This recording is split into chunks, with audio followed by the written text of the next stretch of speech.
बिस्मिल्लाहिर्रहमानिर्रहीम। Welcome students. आज का हमारा टॉपिक है फ़ोर्स एंड मोमेंटम। आज हम फ़ोर्स और मोमेंटम के दरमियान रिलेशन को डिस्कस करेंगे कि किस तरह फ़ोर्स जो है मोमेंटम के साथ रिलेट होती है। तो सबसे पहले अगर हम इनके रिलेशन जो है इसकी डेफिनेशन लिखना चाहें तो इस पर हम लिख सकते हैं कि when a force acts on a body it produce an acceleration in the body and will be equal to the rate of change of momentum of the body. अब ये जो मोमेंटम के कॉरस्पॉन्डिंग हम फोर्स को define करना है जो हमने वो हम इस तरह से डिफ़ाइन कर सकते हैं कि जो फोर्स होती है किसी बॉडी में एक्सेलरेशन प्रोड्यूस करती है और इस एक्सेलरेशन और जो फोर्स है वो rate of change of momentum के इक्वल होती है। तो ये सबसे पहले डेफिनेशन जो है फोर्स की आप इस तरह से लिखेंगे। और मोमेंटम का यूनिट जो है वो हम ऑलरेडी पढ़ चुके हैं कि न्यूटन सेकंड या किलोग्राम मीटर पर सेकंड होता है, ये लास्ट टॉपिक में हमने पढ़ा। तो उसके बाद एक्सप्लेनेशन की हेडिंग और उसमें हम लिखना स्टार्ट करेंगे। Consider body of mass moving M moving with initial velocity V I let's force acts on the body which produces acceleration in it this change in velocity of a body let final velocity after time T becomes V F P I and P F the initial and final momentum. तो बच्चों कुछ यूँ है बात कि एक body जो है उसका मास m है और वो किसी इनिशियल वेलोसिटी वी आई से मूव कर रही थी। तो उस टाइम जो उसका मोमेंटम होगा इनिशियल मोमेंटम वो एम वी आई होगा, क्योंकि जर्नल अगर हम देखें तो मोमेंटम का फार्मूला होता है P is equal to M V. लेकिन अगर हम इनिशियल मोमेंटम की बात कर रहे हैं तो सबस्क्रिप्ट में आई आ जाएगा, means P I stands for initial momentum ना, तो P I is equal to M V I. और इसी तरह से जो फाइनल मोमेंटम होगा उसके लिए हम लिख देंगे P F is equal to M V F. तो अब यहाँ से देखें कि जो इनिशियल मोमेंटम है वो आपके पास इक्वल आ गया। अब इसकी डेरिवेशन जो है वो हम देखते हैं कि किस तरह से हमने ये रिलेशन जो है वो ड्राइव करना है। जी तो स्टूडेंट्स हम डेरिवेशन करेंगे फोर्स एंड मोमेंटम जो हमारा टॉपिक है। एक्सप्लेनेशन के बाद डेरिवेशन की हेडिंग में देखें स्टार्ट जो इनिशियल मोमेंटम होगा उसकी वैल्यू यहाँ पे क्या आएगी कि initial momentum is equal to P I और उसको हम लिखेंगे एम वी आई की। इसी तरह से फाइनल मोमेंटम जो है P F is equal to M V F. अब अगर चेंज की बात करें, चेंज इन मोमेंटम अगर हमने फाइंड करना हो तो चेंज के लिए हम देखते हैं किसी भी चीज़ में अगर आप चेंज फाइंड करना चाहते हैं तो चेंज का फार्मूला क्या होता है, फाइनल में से इनिशियल क्वांटिटी को माइनस करते हैं। अगर वेलोसिटी की बात की जाए चेंज इन वेलोसिटी की, तो अगर फाइनल वेलोसिटी में से इनिशियल वेलोसिटी माइनस कर दी जाए तो उसको हम चेंज इन वेलोसिटी कहते हैं। यहाँ पर हमें कैलकुलेट करना है चेंज इन मोमेंटम। तो चेंज इन मोमेंटम के लिए हम लिखेंगे change in momentum is equal to final momentum minus initial momentum. तो यहाँ पे हमने लिखा कि change in momentum is equal to final momentum minus initial momentum. अब फाइनल मोमेंटम और इनिशियल मोमेंटम की वैल्यूज़ गिवन है तो हम ये लिखेंगे। अब चेंज इन मोमेंटम में हम लिखेंगे क्या आएगा, P F minus P I, और फाइनल मोमेंटम और इनिशियल मोमेंटम की वैल्यूज़ लिख देंगे जो कि एम वी एफ और एम वी आई हैं। अब यहाँ से आगे डिवाइड करना है इसको, इक्वेशन को दोनों साइड से टी से, तो दोनों तरफ टी से अगर हम डिवाइड कर देते हैं तो क्या होगा, उससे पी एफ माइनस पी आई के डिवाइड टी आ गया और इधर भी डिवाइड नीचे टी आ गया। अब क्या करना है, यहाँ से एम अगर हम कॉमन ले लें, राइट साइड से एम कॉमन ले लिया हमने, तो अब इसमें देखें कि V F minus V I over T equal होता है एक्सेलरेशन के। एक्सेलरेशन यही पढ़ते हैं ना बच्चों हम, acceleration is equal to rate of change of velocity of a body. तो ये देखें वेलोसिटी में चेंज ही है ना basically, final velocity minus initial velocity over time taken. तो ये किसके इक्वल आता है, एक्सेलरेशन के इक्वल। तो हमने क्या किया था, मैथ्स को कॉमन लेके बाकी टर्म किसके इक्वल आ जाएगी, एक्सेलरेशन के इक्वल। तो अगर हम इक्वेशन 1 में इसकी वैल्यू पुट करें V F minus V I over T की, जो कि वैल्यू ए है, तो क्या बनेगी, इक्वेशन क्या बन जाएगी, अगर वैल्यू पुट करते हैं तो एक्सेलरेशन आ जाएगा V F minus V I T की जगह। तो P F minus P I over T is equal to M A. अब इसको हमने इक्वेशन का नाम दे दिया, लेट्स सपोज ये इक्वेशन 2 है। अस्सलाम P F minus P I over T is equal to M A, ये हमारे पास एक इक्वेशन आ गई। अब अगर हम देखें according to Newton second law F equal होता है एम ए के, तो F is equal to M A according to Newton second law अगर हम अप्लाई करें तो इसमें क्या आ जाएगा, according to Newton second law F is equal to M ए।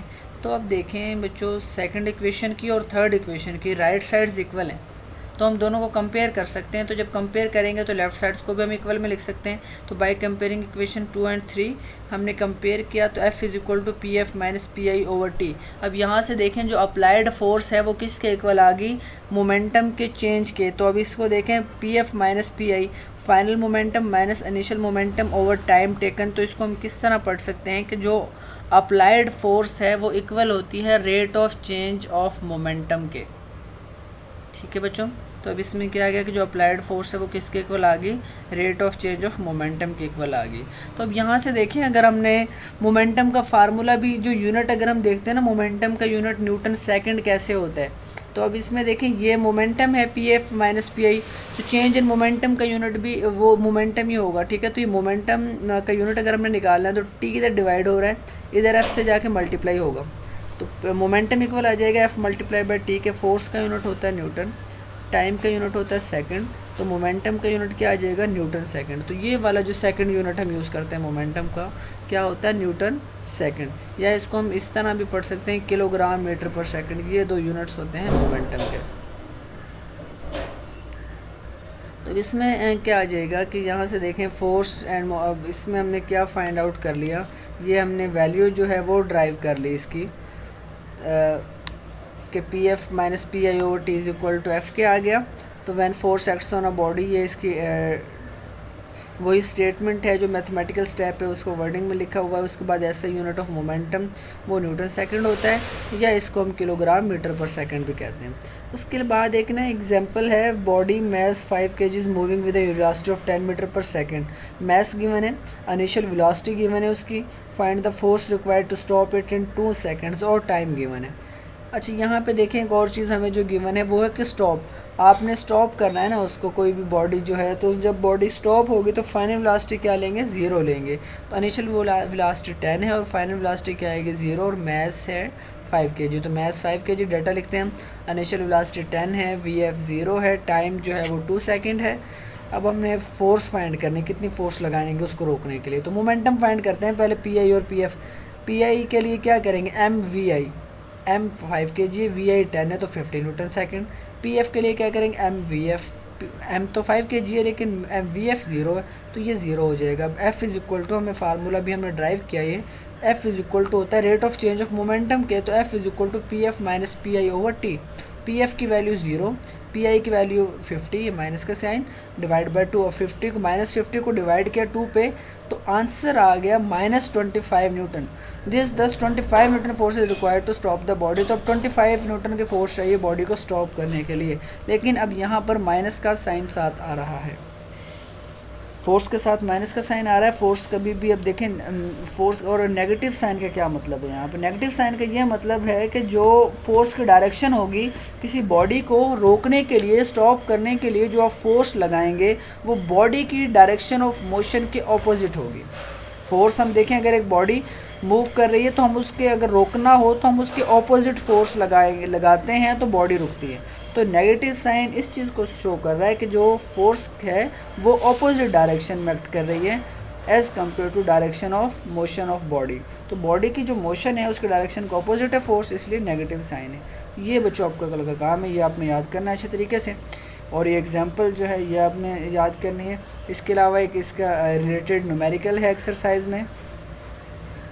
बच्चों अभी जो हमने ये टॉपिक पढ़ा है इसी के रेलिवेंट बिल्कुल ये एक न्यूमेरिकल है, बड़ा इंपॉर्टेंट न्यूमेरिकल है। How much time is required to change 22 newton second momentum by a force of 20 newton. Time find करना है, जो अब चेंज इन मोमेंटम जो है, ठीक है, मोमेंटम में जो चेंज है पी एफ माइनस पी आई, उसकी वैल्यू 22 न्यूटन गिवन है और फोर्स गिवन है हमें 20 न्यूटन। तो F is equal to del P over T करेंगे, T is equal to del P over T. तो एफ डेल पी की वैल्यू जो चेंज इन मोमेंटम वो 22 डिवाइड करेंगे, 4 से 22 को डिवाइड करेंगे 20 से, आंसर आ जाएगा 1.1। ये एक न्यूमेरिकल आप लोगों ने खुद सॉल्व करना है। ओके बच्चों, ये आपको अब काम है, ये एक एग्जांपल और एक न्यूमेरिकल आपने सॉल्व करना है अच्छी तरीके से, और उसके बाद ये जो टॉपिक है फोर्स एंड मोमेंटम ये आपने याद करना है। ये इंपॉर्टेंट क्वेश्चन है, लॉन्ग क्वेश्चन है फोर्स एंड मोमेंटम, और इसी ईयर ये बोर्ड के एग्ज़ाम में भी पूछा गया था ये लॉन्ग क्वेश्चन। तो इसको आपने लॉन्ग आंसर, डिटेल्ड आंसर इसका तैयार करना है। ओके बच्चों, बेस्ट ऑफ लक, अल्लाह हाफिज़।